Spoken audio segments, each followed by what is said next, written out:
Greetings, dear listener. Today we're going to talk about independent podcasting, what it means, and how to navigate some of its challenges. The word independent simply means that there is no organization, no company, no brand, no network behind a particular podcast, promoting it, processing it. It means that the host, the individual, is doing everything themselves. They're hosting, they're engineering, they're editing, they're producing, and they're distributing their show. As a result, that does put strain on the independent podcaster that a non-independent podcaster might not have. A non-independent podcaster might have someone else edit their show, for example, which takes a lot of the brain power just out. They don't need to think about that. They don't need to think about producing the show. They don't need to think about promoting the show. But when you're an independent podcaster, you do have to think about all of those things, and you do have to do those things. It's very important not to stretch yourself too thin and not to burn yourself out when you're an independent podcaster. And one of the ways you can do that is by not having a chip on your shoulder. So what do I mean by that? The independent podcaster is likely going to take a lot of pride in their work, and they'll take pride in the medium of podcasting itself.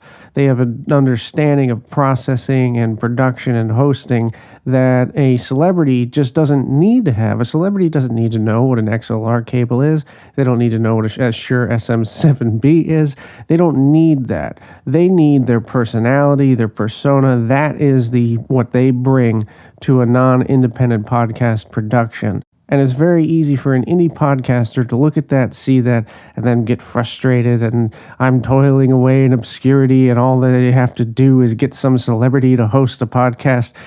That is all a distraction from you refining your craft. It's okay that there are non-independent podcasters. It's okay that there are celebrity hosts hosting their podcasts, especially if they're good. Just like they don't know what processing is, I don't know what it's like to give a monologue in front of a live studio audience. It's a different skill set is all I'm saying, and focus on your skill set for yourself. Otherwise, that bitterness, that chip, it's just going to weigh you down. Knock that chip off and refocus that energy where it matters, on your show, on you becoming a better processor, on you becoming a better host, because the more you have at your disposal, the more you know as an independent podcaster, the more marketable you are to networks that might one day enlist your services.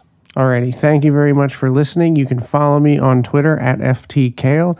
Go to F.T.Kail.com and sign up for my newsletter. And while you're here, subscribe to my YouTube channel. Hit that like button and watch one of my other videos on podcasting. Thank you very much for listening. Have a nice day.